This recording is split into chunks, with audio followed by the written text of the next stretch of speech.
don't really ask me about the future. I'm not sure there is a future for White Lotus.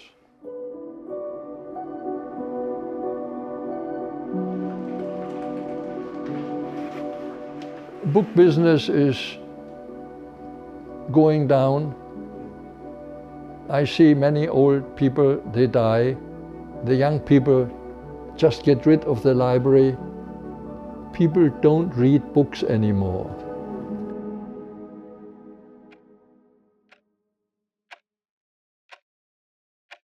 I established White Lotus in 1972. It's much more than just business. It's bringing people together and learning. This one I offered €400 for. It's very rare. Anybody should understand where are my roots and understand it. If we don't know our own culture, I compare people like a piece of wood on the river, floating, have no roots and nothing. So therefore, our culture, whatever we have, it's very, very important. I don't care if somebody says it's this way, and you would come and said all wrong and it's that way. I would just say, give me your work, I publish it. So there's not one is right and the other is wrong. No, it's just a different kind of view.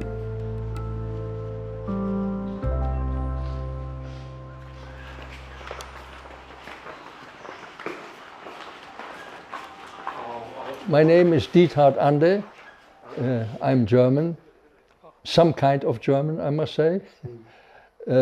I started White Lotus company in 1972, selling books, publishing books, and then also having antiquarian books. Mainly scholarly books on Southeast Asia, Thailand, Laos, Cambodia, Vietnam, Burma, also Yunnan.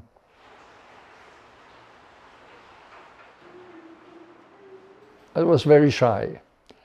And I was not yet 16 years old, and I made a bicycle tour from my hometown, Flensburg, to Frankfurt and back. We did maybe, 100 kilometers a day. So actually, I was a leader, but I was shy, and I always asked my friend, please ask for the way and ask when the canteen opens and so on. I was here the leader, but I was shy to ask by myself. And I realized that, how can I change it? If I am with other people like this, I wouldn't change. I would be always, oh, please do this and do that, something like that. From then on, I decided the only way to improve myself is traveling alone. The great success of Europe in history was our, I would say, selective thinking. We developed specialists. You have a pain in the arm and you go to a specialist for that. In the stomach, you go to another one. And you cannot sleep, you go to another doctor, and so on. So we achieve great things by this way of thinking. To separate this and then go deep into it, that is our great achievement in Europe, in all of Europe, our Western thinking. This contrasts with the Eastern way of thinking, which is holistic. You look at the whole. You can get sick because your mind is sick. If your mind is sick, it has bad effects on your body. I consider our way and the Asian way the same coin, but different sides of the same coin. So we developed a certain way of thinking, which gave great success to us. But we lack the holistic way of thinking. So where can I find this? Only in Asia. Looks sweet, but the journey. I traveled once in the semester holidays. I traveled just in the Middle East. There was one guy who wanted to sell 4 cars in Tehran, and he looked for the drivers could drive for free, and I signed up. So we traveled. That was my first trip. And after my first exam in university, I skipped the next semester and I traveled as a hitchhiker through Asia. I wanted to see and things by myself, to experience by myself, not to hear what other people say. You travel a lot of countries in Southeast Asia, but why do you pick Thailand? Okay. I was looking, actually my trip, that was 66, I was looking for a country I could live in. When I finished my studies, I came here on a one-way ticket and was looking for a job. A friend sent me an advertisement that the Chamber of Commerce looked for somebody, and I applied and I got the job. Thailand had a quite liberal policy.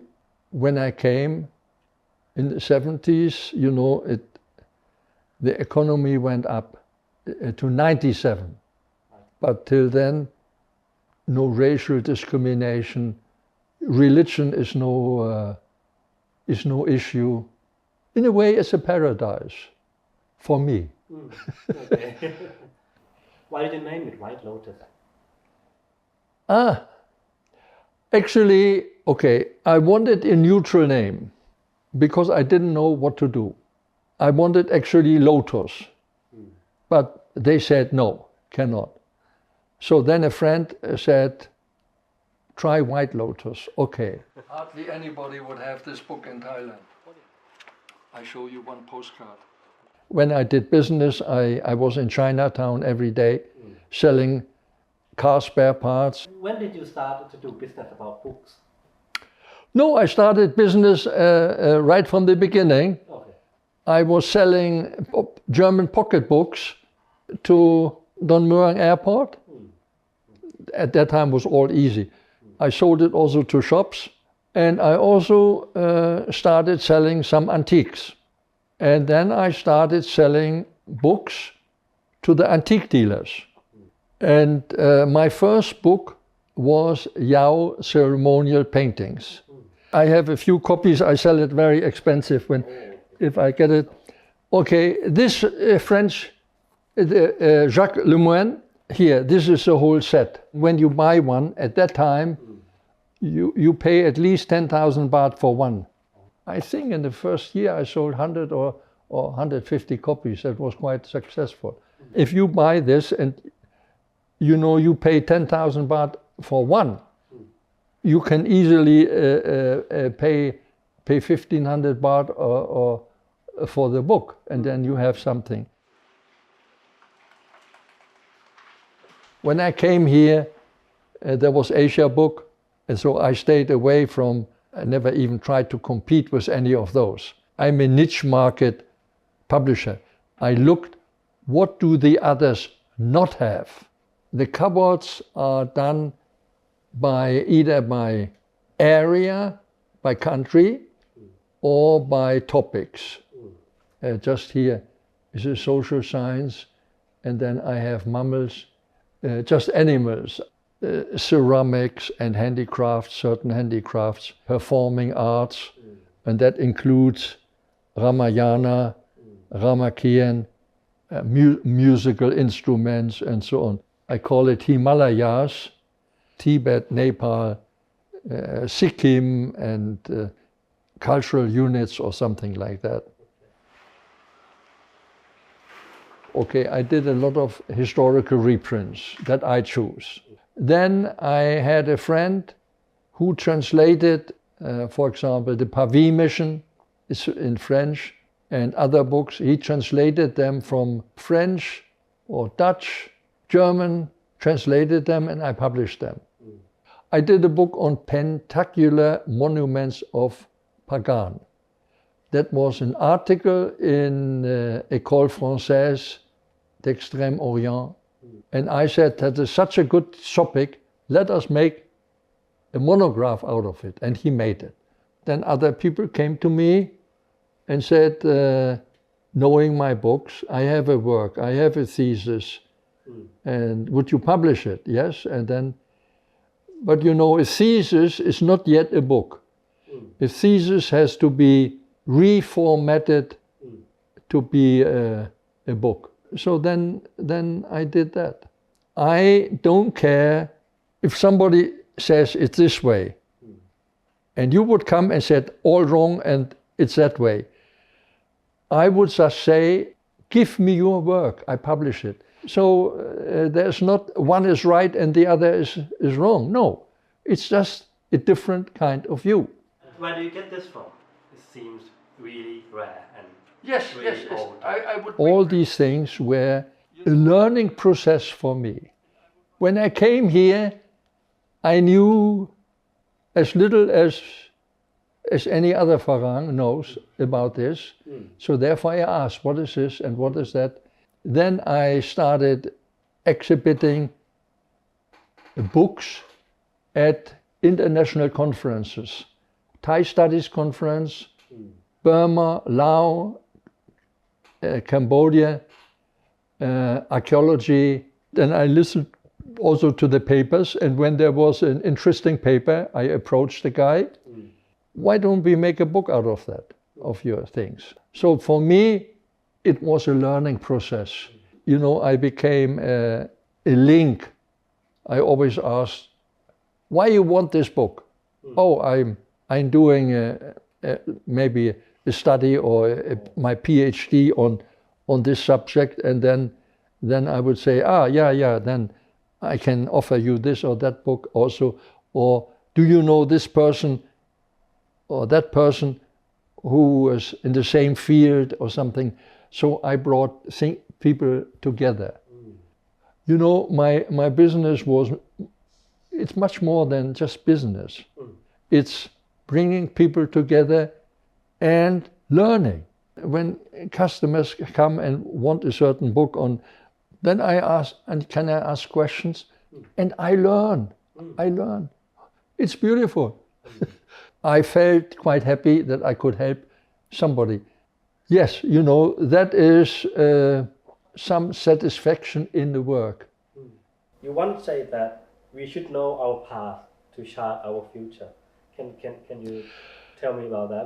What is the importance of preserving these? You know, you need always three.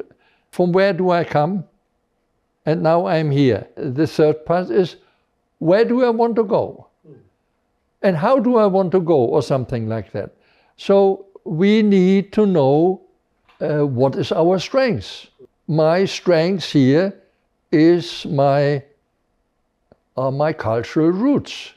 How can I judge another culture if I don't have a firm root somewhere? So otherwise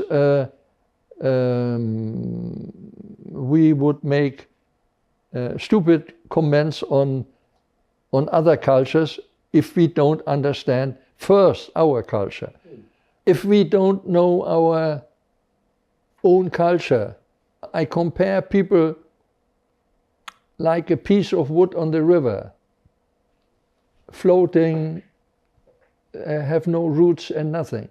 Our culture, whatever we have, it's very, very important. Anybody should understand where are my roots and understand it.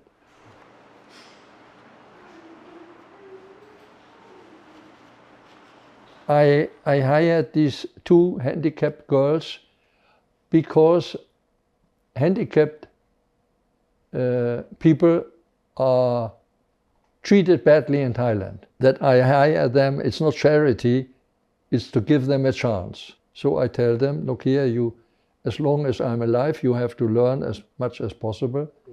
And so when I'm gone, that you have something in hand. I enjoy my work. I enjoy working with people, helping them to get their books out. You're the one who first published the book. Yeah. Don't really ask me about the future. I'm not sure there is a future for White Lotus. I would need somebody who would take over one day, and at the moment I don't have anybody. See, when I die, if I die tomorrow, my girls, my staff can stay here. That's my wish. And they can continue selling the books at their own account and make a living as long. Publishing would be dead. Book business is going down. I see many old people, they die, and the young people just get rid of the library, have no interest in it. Book business is not a good business, and that friend said it's not a business at all. It's a lifestyle.